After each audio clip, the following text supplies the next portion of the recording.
All right, there we go. So not too bad of an Yes. awkward pause. We are live, guys. So Right on. I am joined today to talk the non-spoiler thoughts of don't fall over. The Dark Trials by Tyler James Kelly, also known as T. James Kelly. I am also joined by my good Twitter buddy, Bryce from Shelf Centered, and I will go ahead and let him introduce himself, and then I will let the author do some talking. Yes, that's what we really came for. Bryce, Shelf-Centered. Been a huge fan of Andrew for a while, and that's exactly you like welcomed me into the Twitter fold, and didn't too much dislike my initial videos, which I mean that's very nice of you. You got your own brand, man. I appreciate that, but I just I admire you so much, and it's just been such a blast to be here. Just in such a cool community. What a cool community it is. And then Tyler, he shot me over his book, and it was so good. Just to clear things, it was we are friends in real life, so that was, and I've tried to be very clear about that. Any biases there, I try not to, honestly. Like I feel like I become friends pretty quickly with a lot of authors, and but again, it's like, and the authors don't want to hear that, like they don't want to hear bad things, but at the same time, like they also want to hear the truth. And that's what Tyler's been really good about. Just tell me what's up. Yeah. So that's me. I don't even know if that described anything. All right. Perfect. Exquisite. Tyler, tell us about you. What it's like being an author of a self-published series, and a little bit about your book. Yeah, for sure. So first of all, thank you very, very much for having me on, Andrew. It's been fun getting to know you over Twitter, and I think that's the only place that we've corresponded. Twitter is usually a bit of a cesspool, but you guys are cool. No, we try and keep it clean. Yeah. Bryce and I do go back a little ways. We were both attorneys in the same town, and I moved away, but we kind of stayed in touch. And so I sent him a copy. We actually, I remember sitting down at lunch with Bryce because I had this idea of what became the Dark Trials in kind of bouncing around in my head. This was in like 2017 or 2018 or something, when we were sitting down over some orange chicken. I think I remember giving you the ideas for all the good stuff. I'm pretty sure. Oh yeah, that's what happened. That's what happened. Yes, for sure. Thanks, Bryce. You're welcome. Yeah. All the good ideas came from Bryce. Yeah, of course. Yeah. Of course. So I started noodling around with it a little bit, and decided I wanted to write it. Had a couple ideas, so went through an outline, started writing it, and sent an early copy, I think, over to Bryce. Got a little bit of feedback, and then ended up, sending him the final version, the final copy. He put very kindly put a cool review up on Shelf Centered, and then Andrew, if I remember right, you came in the comment section nice and hot, and we're like, hey, I like that, maybe I might check that out. So that's how he said it was one of the best books he'd read that year, and I was like, okay, with that kind of endorsement, you better put your money where your mouth is. I want it. Which is why I paid you $100 to read my book. Exactly. No, just kidding. Exactly. I'm still waiting on my second $100 for Dante's. It's in the mail, my friend. It's in the mail, my friend. I do have your address. Yeah, that's actually true. Before we get too carried away, I do see we have 11 watchers here. And of those 11 people, we do need to let you know that the ebook is currently free on Kindle. You said through Sunday, correct? Yeah, all the way through Sunday. All the way through Sunday. So the first book, The Dark Trials by T. James Kelly, which, I mean, I was going to show you the spine, but you changed up the spines. I'll fix that. You changed it on me. But yes, is currently free on the ebook version. So make sure you go ahead and snag that ASAP. Thank you. All right. So I've got some questions. I kind of want to, you said you kind of noodled around. Where did the story come from? Like, what was your inspiration and what made you want to write it? That's basic a good question. Besides me. Yeah, besides Bryce. Besides Bryce. Who gave you all the good ideas? So I guess the main idea and the inspiration behind it came from, it's kind of, I guess, kind of serious, where so there's this saying that we all say, which is, what does it mean to fight your demons or battle your demons, right? And some people have very serious demons, so whether it's addiction, whether it's depression, anxiety. And I had some people that I was pretty close to in life that were going through a lot of those things, and probably people that people that pretty much everybody knows has these demons that they're fighting, right? And so I kind of ran with that a little bit, and I had this character in mind, which turned out to be Hannah, main character in the Dark Trials. And there's kind of this line that kept going through my mind, which was, everybody has their demons, and Hannah's are demons, real demons, right? Yeah, she's actually got demons. Yeah, she's got real demons. And so what does it mean, really? And the book itself isn't all that allegorical, but the inspiration behind it was, sometimes to fight your demons, you got to go through hell and back, in order to defeat them. So that was the inspiration behind the book. And then, once I started outlining and writing it, it morphed into its own thing. But yeah, hopefully that answers the question there. Yeah, it does. That's actually a really great concept and kernel to start from. Yeah, I didn't realize that, but it totally makes sense. Especially, man, those first, seriously, the first lines I've read to multiple people and just how creepy is this? 3 loud taps tore me from sleep. Oh man. Yeah, I will say this book does grab you off right and running. away. Because if you look behind me, I am an epic sci-fi fantasy reader. I don't do YA. I think this was one of 2 YA books I read last year, and this one I gave, I think, 4 or 5 stars to. It was absolutely amazing what you were able to do within the YA genre, because you took a lot of the tropes and you subverted them, and you came at them in a really clever way. It's funny. I think when I first did my review of the Dark Trials, I mentioned that Hannah's oh, you're so hot and kind of cool. I'm kind of battling for my soul right now. I don't really have time for you. And she's bye, and goes off and does her own thing. It's absolutely fantastic. I made a banner for this. I should clarify. We are currently non-spoiler. Oh, yes. Yes. But what approach did you use? Did you consciously come at the story to subvert some of these tropes and to age up Hannah a little bit through some of the tragedy that has happened in her life? I would like to say that I was that intentional about it, but you and me both, actually. I don't read a lot of YA either, and so for me, this was the character that I loved, and I knew what her age was, and I kind of knew what I wanted her to go through and where she needed to be. But I didn't necessarily set out to check off the checklist of YA tropes, right? So I read a lot of fantasy, a lot of adult fantasy, a lot of sci-fi.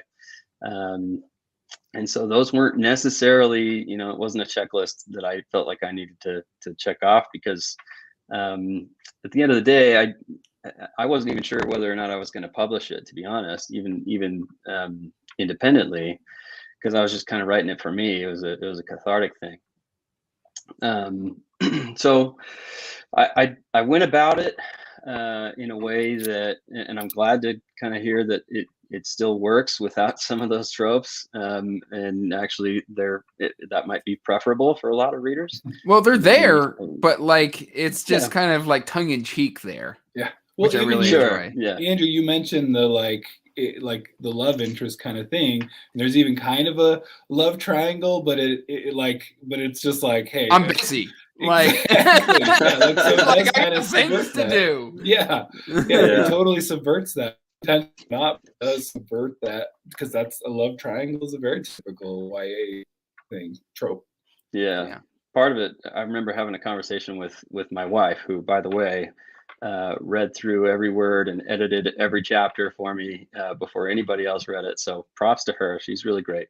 Oh, so you're saying we should have her on stream and not you? Yeah. She would be much better, honestly, and easier on the eyes for sure. But she, yeah. So we were talking, and I remember having a conversation about Twilight. I don't think that, it's been out for a while, so I don't think I'm going to spoil anything. But It's been a while. Kind of that whole love triangle thing where it was, it reveals that he's a vampire, but she's like super focused on being in love, and it's like, okay, but like he's a vampire, isn't that kind of a big deal? Like, can we just have a moment here? And so it was, kind of something like that, where I wanted it to feel realistic. I didn't feel like Hannah, or most young women who have been through what she had been through at that point in her life, would really truly care about, which, at that point was her sister, and this kind of supernatural thing that's following her around. Yeah. One of the things that I love about it is the fact that, like, because of the tragedy, I mean, very early on, I don't consider this really non-spoiler because I would talk about it in a non-spoiler review, is that Hannah lost her parents in that tragic car accident, and then she has to go live with her very dysfunctional aunt. Yeah. And I got to tell you, like, there was a scene where I thought something was going to continuously come back. There was an individual you have an encounter with very early in the book. I thought that individual was constantly going to come back. I think I know what you're talking about. Yeah. I thought the same thing. And she's living with this dysfunctional aunt, but she's the sole caretaker, and she wants to become guardian for M, and so she feels very responsible. And I felt that aged Hannah up. I don't know why I made that motion. It aged her up very, very well. And it just works to really make her approachable to, a reader of adult epic fantasy. Like, I was just like, I can relate to you. I mean, I lost my parents. I lost my mother when I was 21. So I can very much relate to that. And so she just she read a lot older than a typical 17-year-old girl would. And I got to say, I'm actually an attorney in that kind of realm, the D&M realm, which deals with foster care, deals with kinship placement. I mean, those are common things. And I thought this read so realistically. It was just like, yeah. And there's so much that I don't know as what's called a guardian ad litem. I represent the kiddos in these cases that get taken from these situations, and we try to place them in the best places. And it is definitely a system that needs so much work on it. But I just thought you nailed it. Just there's so many issues with it, and it was nailed so well. Oh, thank you. Yeah, so she's in a rough spot, a rough situation, like you mentioned, that she's with a family member that is not responsible, has made some terrible choices and continues to make bad choices while Hannah and her sister are living in the home, and it turns into some extra issues that Hannah needs to deal with on top of everything else. But she can't call CPS, because what's going to happen? They're going to, maybe split the sisters apart and send M into foster care, something like that. So on top of everything else, she also can't call for help, So I agree that, I think anybody in that situation would definitely have to age up. But then I also kind of like her attitude. Sometimes I talk about her as if as if she's a real person, but she kind of is. She has been in my head for a number of years now. And she still does want to be a 17-year-old girl, right? She still wants to go to everybody high school, wants that and normal go to the life, dances, and absolutely. And so she tries to get that as well, and it's a juggling act for her all the time. Well, even in the system, like they do try to keep siblings together, but it's like she wouldn't know that. She wouldn't know what's going on, and that is still a possibility. Yeah. Exactly. Regardless. Absolutely. Now I have to ask: is the best friend named Gabby? Am I? Yeah. Okay. Mm-hmm. Gabby's very bubbly. Did any of Bryce make it into that character? That was the best parts. I told you. Yes. That's funny. That's funny. Yeah. Gabby is Bryce. You nailed it. Yes. Made it. Perfect. That's That actually just my middle escalated name. this to a 5-star flawless rating for me. 5-star flawless. Good stuff. Where did the inspiration for the trials come from? Because I know that, and we'll try and approach this as non-spoiler as possible. But through situations, Yeah. she does have to enter into a paranormal world and go through trials to win back her soul. And it is called the Dark Trials. So Yeah. Yeah. That's not too spoilery. That's a good question. I wish that I really it's very knew. well mapped out. Like, right. Yeah. I mean, as I was kind of noodling around with the outline, it was really just one trial actually at the very beginning, just one big epic thing. But it was really hard to pace that as a writer.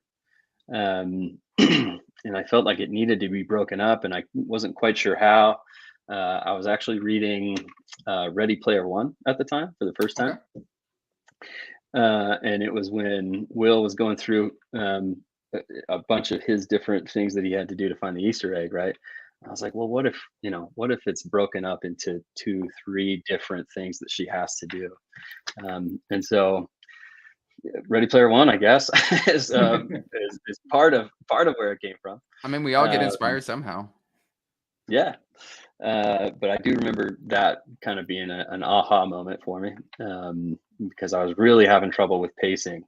And so, yeah, broke that up. And then, but as far as the inspiration, kind of back to what I mentioned, she was going to have to battle real demons and go through hell in order to do that. And, in order to, I guess it's worth saying that she didn't do it for herself necessarily, right? She did it for somebody else that she loved. And so that's also kind of part of the inspiration, which is we all have our own demons, but also, what are we willing to do? What are we willing to fight as far as our demons go for other people and people that we love? Would you be willing to sell your soul and then go to the borderlands of hell to fight for it to get back? Would you be willing to do that for somebody? She was, and she was pretty awesome doing it, actually. Well, I think of like my kids and like Taken, and I like watch Taken, and I'm like, I can't watch that my kids are so screwed. No. They're gone. Sorry, I now just announced that to the internet too, but Oh, no. they knew that already. I'm pretty sure. Yeah, I'm not that guy. I can drop a contract for you. Like, yeah, exactly. I can do some clerical work for you. Yeah, and we'll be back in front of the court in 3 to 6 months. Right. Boom. Mic drop. Oh no. Well, speaking of pacing, like one of the things I loved about this book is a lot of the times, even in the series that I typically read, I don't get an adrenaline bump. Like, when you're reading a book and your heart starts racing. I remember there was a very clear moment that once we're into the trials, into the brunt of the trials, and just the breakneck pacing, like it goes from she's dealing with, actual demons, and she's dealing with the situation the best way a teenager can. But once we actually got to the trials, I couldn't put it down. Oh, yeah. Yeah. I actually I got cool. Anxiety while I was reading the book. I was like, what's going on? Oh yeah, I had some late nights, and I appreciate it. Late nights. Yeah. Okay. Well, thanks guys. That's what I was going for. I actually, it's been a while since I read it. I reread it just a couple weeks ago. Lucas Drummer has been pegged. Sorry. Oh no. And so it was one of the, I have a particular lack of skills. That's perfect. Oh man. And so even for me, obviously I knew it was going to happen, and but it was kind of cool to read it with fresh eyes, I guess, after a while. And hopefully I got that part right, but I'm glad to hear that you guys enjoyed it. Yeah, no, absolutely. And of course we do, I do want to we can talk character names. Between Adam and Ryan, I'm really well. I already know where those character arcs have gone because I've read the second book. But it was really interesting to kind of see Hannah interact because normally when we are in a high school setting, you expect it to be more like in the classroom, and I'm glad that like there's like the classroom scene, but it's just like the one scene that you really have to worry about. And then it's usually Hannah just out and about living her normal life, dealing with love interests, dealing with friendships, who to trust, who not to trust, and wanting to go, to homecoming and like end of year dances. I don't remember what all these things are called. It's been 12 years. You're a young buck. 12, 13. I'm 32. 32 next month. But yeah, so it's been a while, but still seeing her interact with her everyday life and like with her friendship Gabby, aka Bryce, and and just all these things was really interesting. Did you really want to go for like the jock and the bad boy, or was there any more different like deeper thought I should say put into that?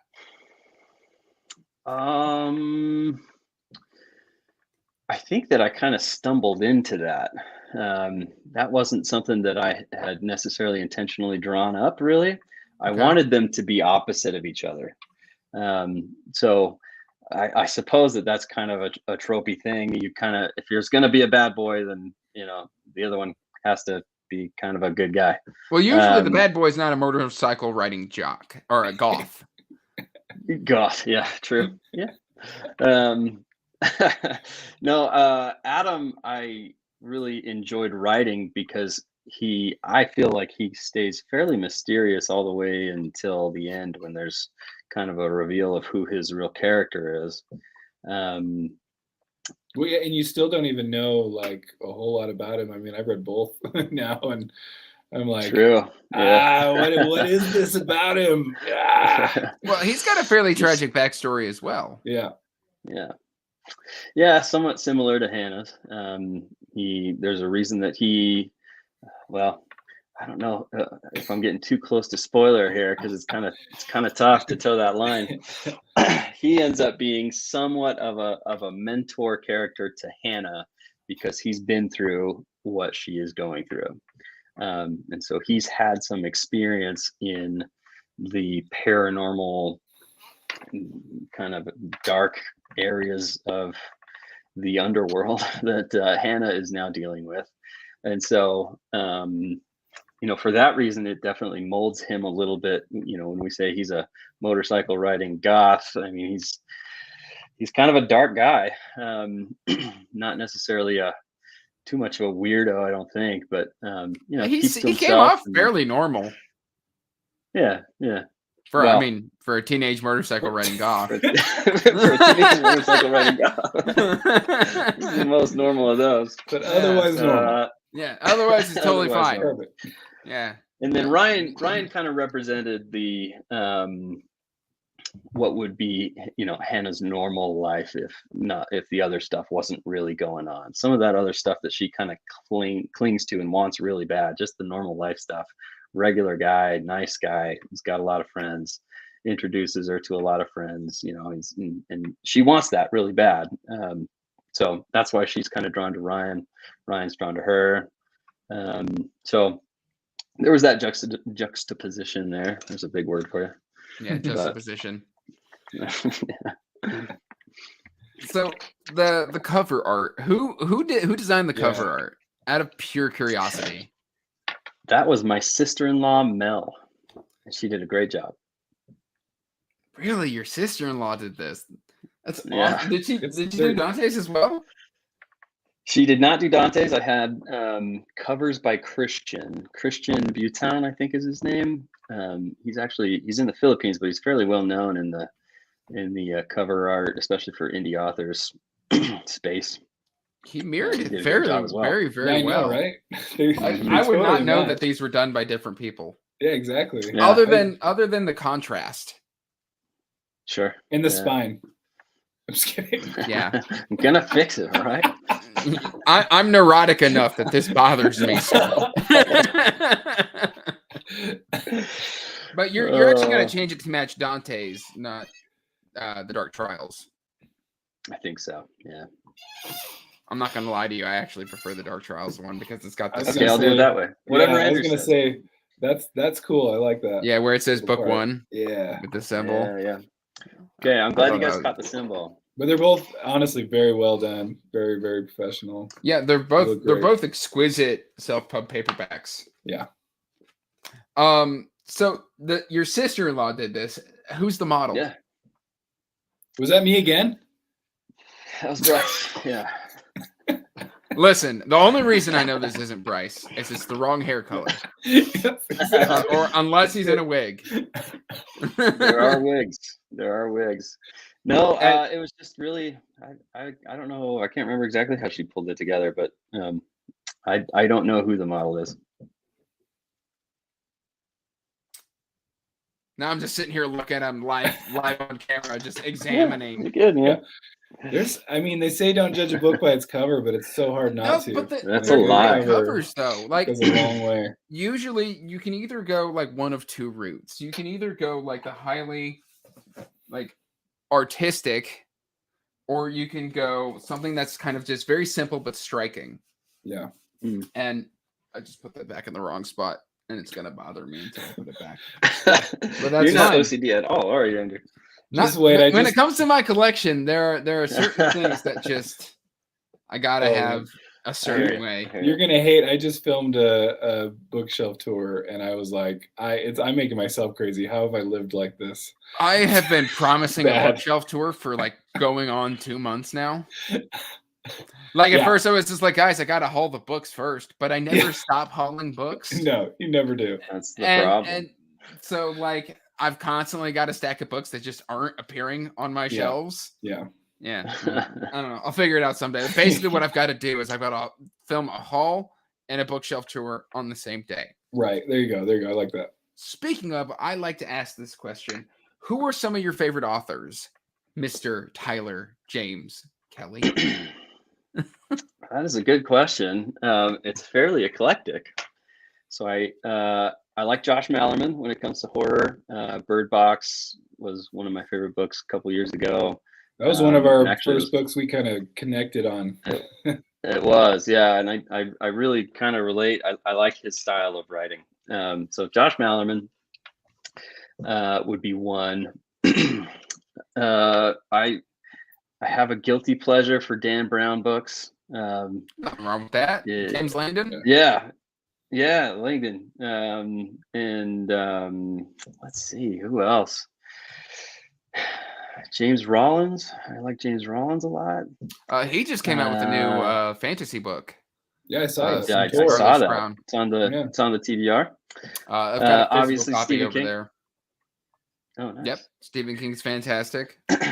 Stephen King, yeah, number What about Dark of great Tower? authors. Since you are Dark Trials, Dark Tower at all? Listen, I feel got like you through were book fishing 4. for an answer. Well, the leading question, okay?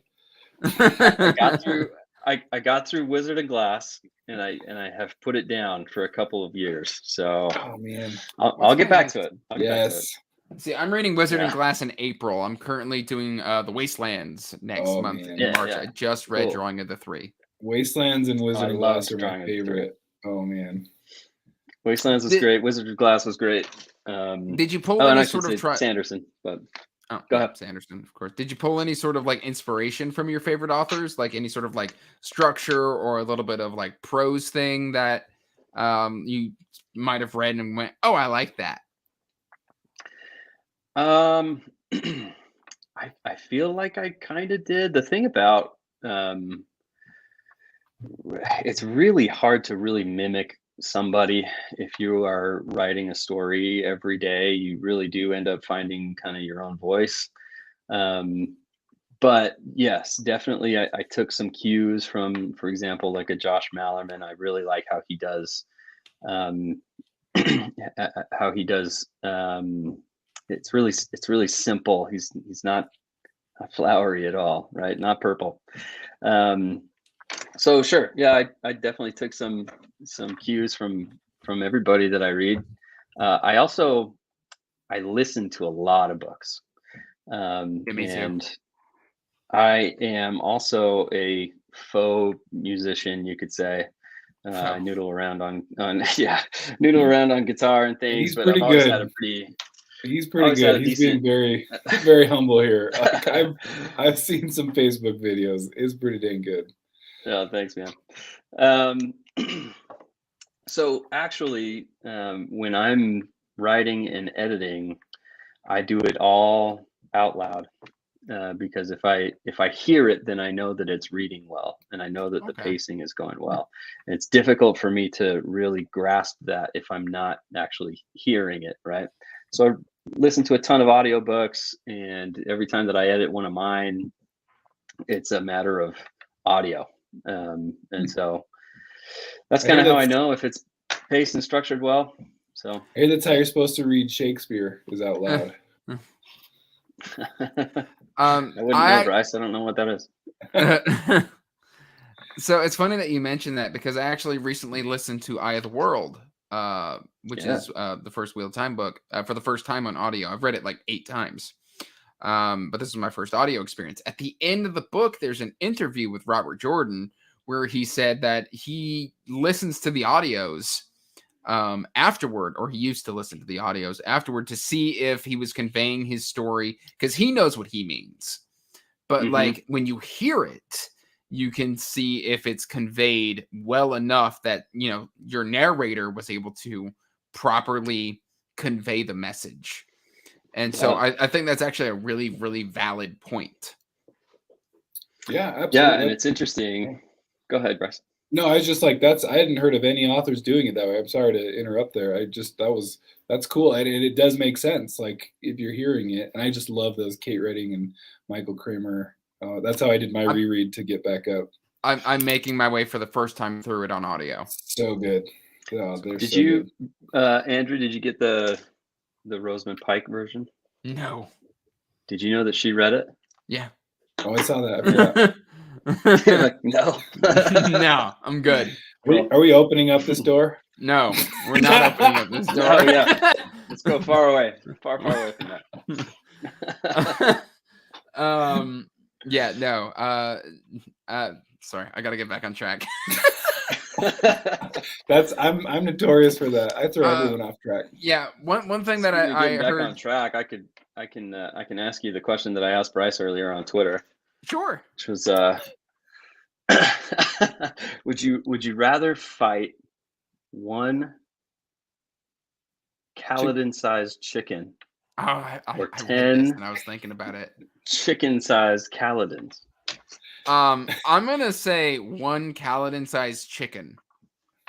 Yeah, I agree. I mean, 10, even little Kaladins. Yeah, I mean, Kaladin's dangerous. He's storm blessed. I mean, he's 10. He's still gonna be storm blessed with 10. He's still gonna be storm blessed if you got 10 of them. Versus just fighting one big old chicken.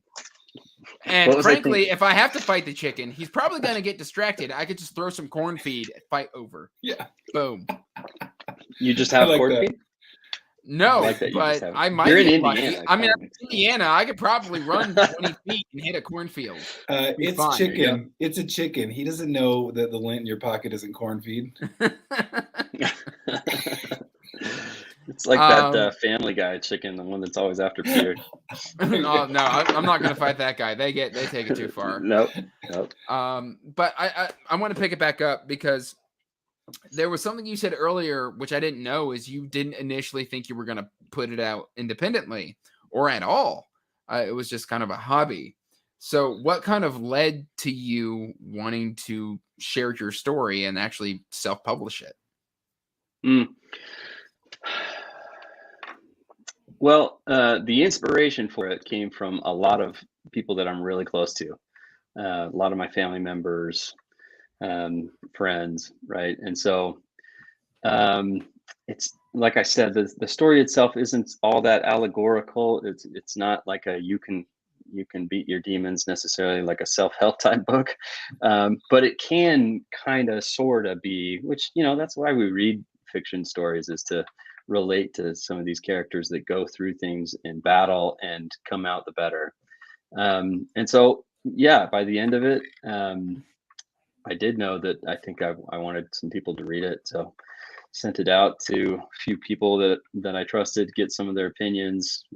My wife, like I said, helped me edit it so that it actually, it was edited okay. very, very well. I don't remember a lot of typos.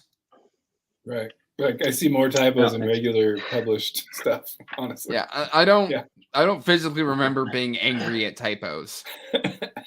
Oh, good. No book throwing. I would like to not see. I don't throw my books. Angry Andrew. No, so that's a good question. Now, Mr. Kelly, do you throw your books? Yes, sir. Do I throw my books? I plead the fifth. Only when they behead your favorite character. That's it.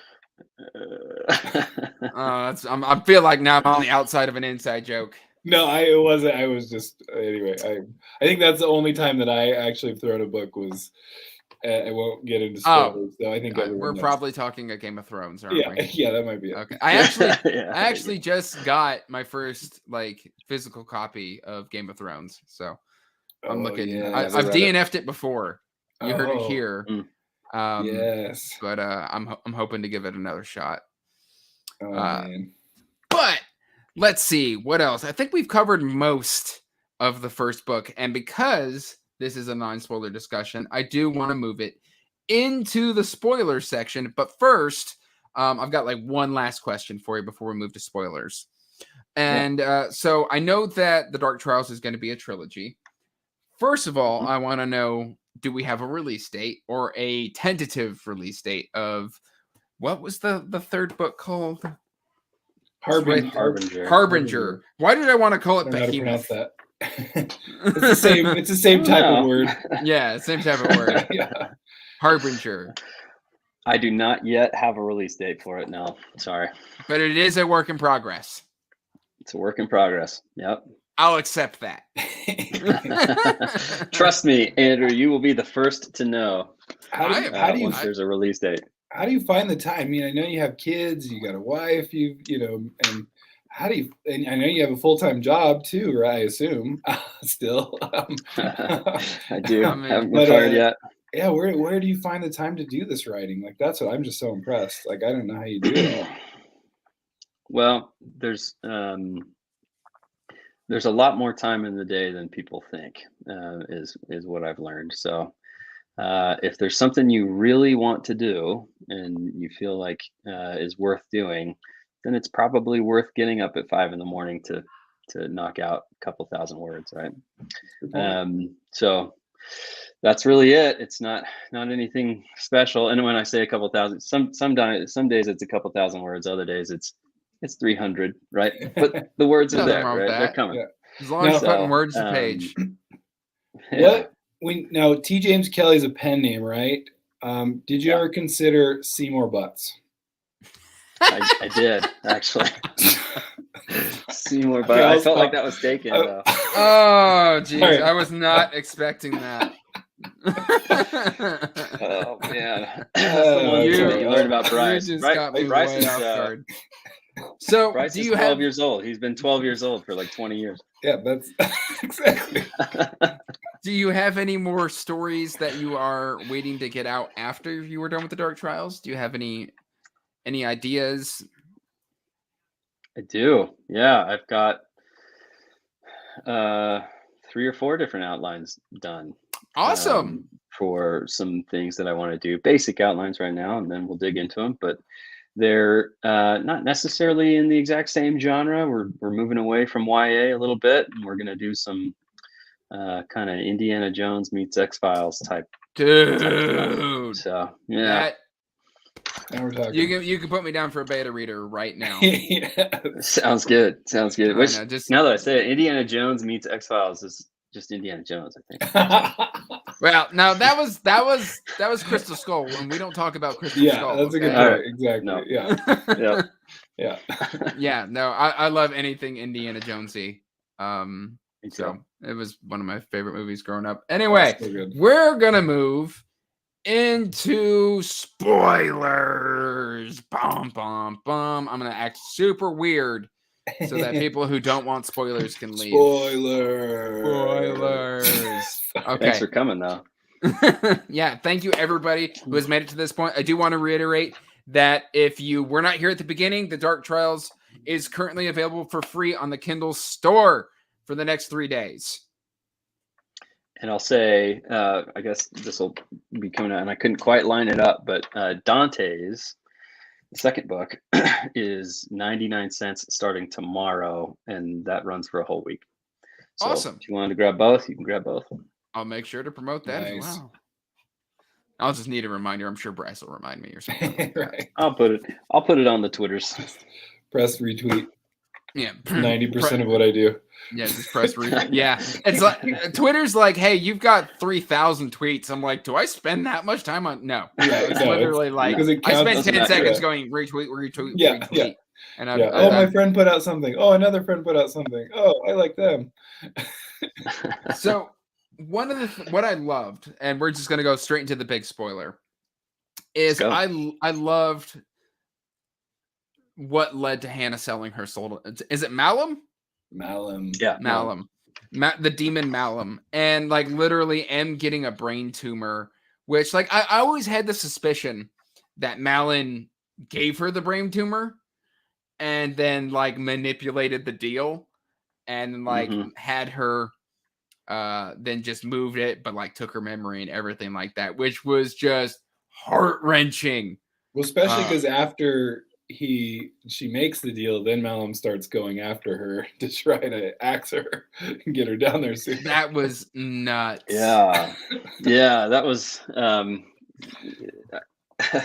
the fact that she thought that she was done after she sold her soul, meaning that she saved her sister and everything was going to be fine. And then you learn real quick that that's not the case, that every single day of her life is going to be a living hell until Malum decides to just drag her down. And so she kind of forgot to read the fine print. She needed a demon lawyer, Bryce. They needed a better contract. Race Yeah, ipsa demon and demonian. Well, and what was so You better be. interesting is like Knock that off. shows like Supernatural where you make like a crossroads deal. Usually it's like, hey, I'm gonna give you 5 years before I come and like, claim it. No, Malum's just like, okay, you signed the deal. Yeah. Let's start having some fun with your soul. It was playtime for him at that point on. He got what he wanted. And that was to just absolutely torment and torture her from that point on until she either probably died. Well, until she died, probably not of natural causes. He was going to cause that to happen, but not before he had his terrible dark fun. Yeah, that was, and with like all of the possessions and stuff like that, like when she's at the hospital with the security guard just pulling out his weapon, I was like, oh no. Yeah. Yeah. He's coming for you. Oh, like gosh. that was eye-opening. Or that they can take over like certain people and then they're coming for you. Like, so it wasn't just like this, like, maybe ineffable demon, but it's also like anyone. It could be like kind of the Matrix. It could be like anyone could be an agent. It was freaking wild. And the character I was talking about earlier, like her aunt's like drug dealer. I kept expecting him to like show up. I expected him to show up all the way in book 2. Yeah. Like really? I was funny. Yeah, I was just like, there's no way he's done. Like she handed him his butt. He's coming back. Like, didn't she like smash his face in or like knock out some teeth or something? Yeah, she pretty much. I think that the description goes that he was a bull and she was a torero, and so she just kind of sidestepped him. He was a little bit hungover, but definitely was after her, and he smashed into a door jamb and broke a couple of his teeth. And I really kind of just wanted to set Hannah up as being tough, not being afraid of a threat like that, and also being willing from the get-go to protect her sister most of all, but also her aunt in that situation. It was really less about that guy and more about setting up who Hannah is, right? Yeah. And you can always like with the aunt situation, I mean, it's always there. It's always like a thing that can come back, and she can be like, all right, now I've contacted CPS and they're put me in charge, or whatever, to complicate everything. And so that's what I'm always like, but it's like Hannah's already got so much. Yeah. At what point does she thinking snap? of. Like, those are the things I'm too much in the lawyer world. One of my absolute favorite scenes is literally like the tunnel scene where like she finally gets alone with is it Ryan? Yeah. She's with Ryan at that point. Yeah. And then like just completely freaks out after like Malin just starts coming for her. And like at that point I was feeling claustrophobia. I was just like, no, like you don't go into the tunnels late at night. You don't split the party. Scooby and the gang, 10 out of 10 disagrees. Like, quit listening to Fred. Don't split up, gang. Yeah. Funny story. So there is a rumor. So I went to high school in Lehi, Utah. And there's a rumor, I think it exists to this day, that there are tunnels underneath that high school. And that they run all the way from underneath the high school to the city pool and then over to the post office. And I have a couple of buddies who have been down there. Right? So that was pulled from your real life. Totally was. Yeah. That's hilarious. I would have never suspected. So much anxiety. Yeah. Insane. It's such a good like Goonies, like right. Oh man, that's one of those things. Yes, it's just like you love that, like, an adventure, but also scary as all get out.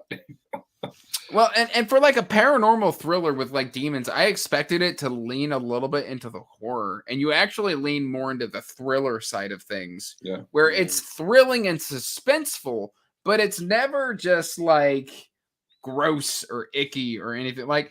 And like when you're in hell, it's kind of cool because it's like, oh, it's like a fire and brimstone version of a forest with hellhounds. Yeah. And trees that have acid sap. Yeah. Oh, man. Or the birds that just are like, hey, we're just hanging out. We're just gonna make everything complicated for you. We don't actually like do anything for anyone other than ourselves. Yeah, exactly. They're all super selfish. Crows, I was like, oh no. Even in real life, like, what are they for? Like, what do crows do? Yeah. There's no point. They're carrion feeders. Yeah. They clean up the roadkill. Well, they would if we didn't clean it up ourselves. Right. True. I guess it's an actual job. Yeah. I watched Dirty Jobs with Mike Rowe back in the day. It's a thing. Oh man. It's so interesting because like, so where did you get the inspiration for like hell with like the lake?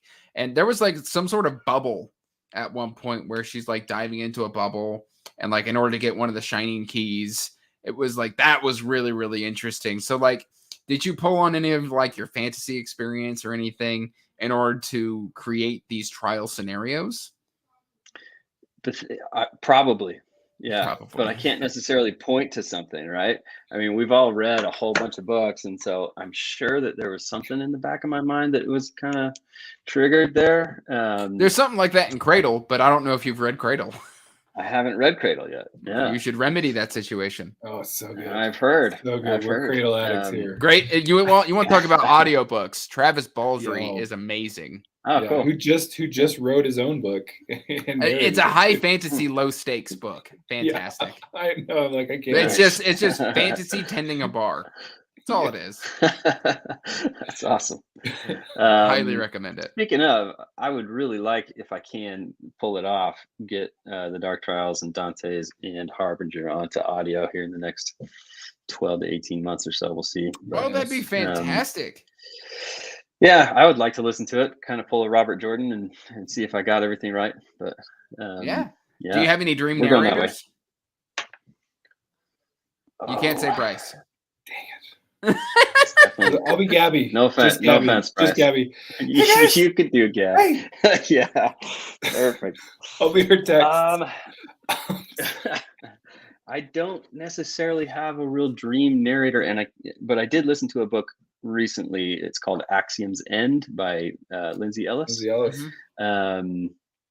Whoever narrated that was fantastic, and she would do a great Hannah. So maybe I'll look her up. But yeah, one of my favorite recent, but I think she did a British accent. Where did I put it?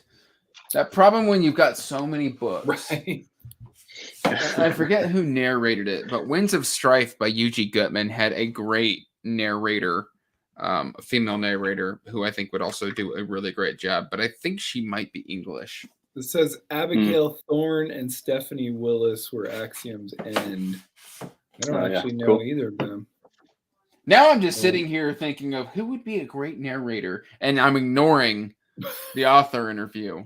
No. To derail me. This is a conversation. Oh, I also enjoyed the narrator who, if you can find out who did Bloody Rose. Right. Bloody Rose had a great narrator. I need to listen to that one already because I do too. Amazing. I've talked with Nicholas. Did you listen to Catherine Fenton. I listened to Kings of the Wild. Jeff Harding narrated that one. Yeah, he did a fantastic job. Well done. Yeah. I read it. I haven't gotten to Bloody Rose yet, but yeah, that's where I'm at. You guys are both causing me big problems. I've got a TBR that's that big now because I've got a TBR that's this big. Yeah, exactly. Yeah, that's true. Yeah, me too. My problems aren't your problems, but I'm never gonna get through all this, man. No, I'm reading close to 18 books a month right now. That's crazy. And it'll probably still take me a year and a half to 2 years. Oh man, I've come to a realization with all the books I own. I'm like, I just don't think I can read them in my whole lifetime, and that's a sad, depressing thought. All right. I've gotten very quick at DNFing. Well, and that's the thing is DNFing, and also just like going, it's okay because there's gonna be new stuff always coming in. It's good. Yeah. It's just life. This is life. Great stories, but I mean, you can't read them all. Honestly, the best problem to have, to be honest. Yeah, one of the first world problems, guys. Yeah. What's over the other way? If we're the other way, life would be terrible. So there you go. True. I scroll through Goodreads and it kind of gives me anxiety just because there are so many that I'll never be able to read. But I'll try. So, I mean, since we're in the spoilers section, let's talk about the Gray. Yeah. And I mean, we'll get a little bit into Dante's here. Not super deep, but because the Gray is more explored within Dante's. But I guess we can't talk about it within the scope of the Dark Trials because the fact that when they pass their trials and get their souls back, they are bequeathed the weapon that they went, whatever weapon they happen to use to get through their trials. Which one thing that does kind of stick in my mind. A book that you throw. It's a great book. That'd be Bryce's weapon of choice. So one of the rules was that they could give up time to get a weapon. What happens if you don't give up the time and you don't have a weapon and you still pass your trials? You'll have to ask somebody who's done that. I don't know. I'm asking the author. That is a good question. That was just, do they get like gray fists where they can punch demons? Right.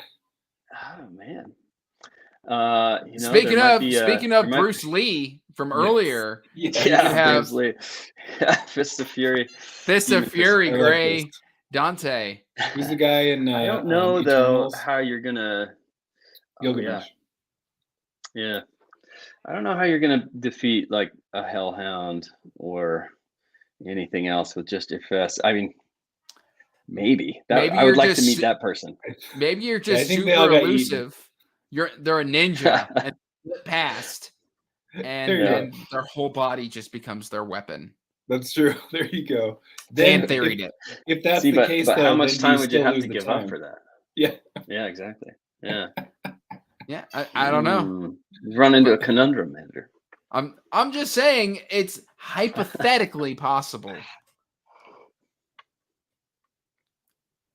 Yeah. Anyway, awkward moment. Weapons are fun though. Weapons are more fun. I like swords. I actually learned what a halide was. I had to go look it up. Like, what the heck is it? Okay. Is that like Yeah, where they those are hold cool. it? It's got like little curves. Yeah, like on both, exactly. On both sides, yeah. Mhm. I was like, that's cool. Exactly. Yeah, that's it kind right of there, like Andrew. These motions. Mhm. Yeah. I didn't used to teach martial arts for 5 years. Actually, I did. That's awesome. But yeah, no, my dad owns a karate school, so. Oh wow. Nice. But yeah, so one of the cool things I thought about, like, and I'm gonna call it a magic system because I don't know what else to call it. While it's a soft magic system, it still seems to have rules in place. So it's a semi-soft magic system. So like when you pull your weapon, and I guess they can like instinctively pull it, which I thought was really cool. Because it doesn't show up until they grab it. And I like the fact that like time freezes, they can go do their thing and then come back, and like no time has passed. They just snap back to their body and they like slay demons. I thought that was super cool. Yeah, there was a point, I think kind of at the beginning of Dante's, where she's explained that she and Adam kind of explored time travel to see if that would work.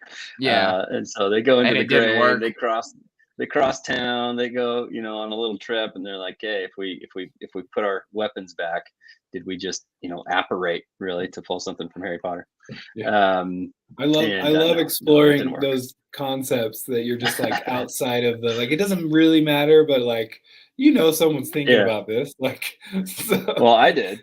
Like, I was like, what are the problems with this issue? Like, can you really just like stop time outside of the gray and then restart it somewhere else? That wouldn't have worked very well. But so yeah. And because I like to cause problems, what happens if you're disarmed and you can't resheath your weapon? Oh, there you go. Are you just stuck in the gray? Disarmed, you're stuck. Yeah, like somebody, like literally, if it's just like, keep away, where like a demon grabs your sword and is like, and like takes off. Rumor has it, someone is stuck in the gray to this day. I'm making up. Poor Billy. Yeah, we haven't heard from him in a long time. He's in the tunnels. Actually, if you think about it, if he's stuck in the gray, then no time's moving. We wouldn't know about it. Yeah, I mean, not even a second has passed. He's just hanging out in there. So yeah, well, for him, no time is passing, but in the real world, time is. No, it's the opposite. Yeah, there's no time passing for us. But in his world, in the gray, he's just kind of, maybe he's looking at demons. They're laughing at him, playing keep away with his sword or his nunchucks or whatever he had. Like, dang it, poor Billy, man. What is your weapon? What are your weapons? Who, me? Yeah, either way.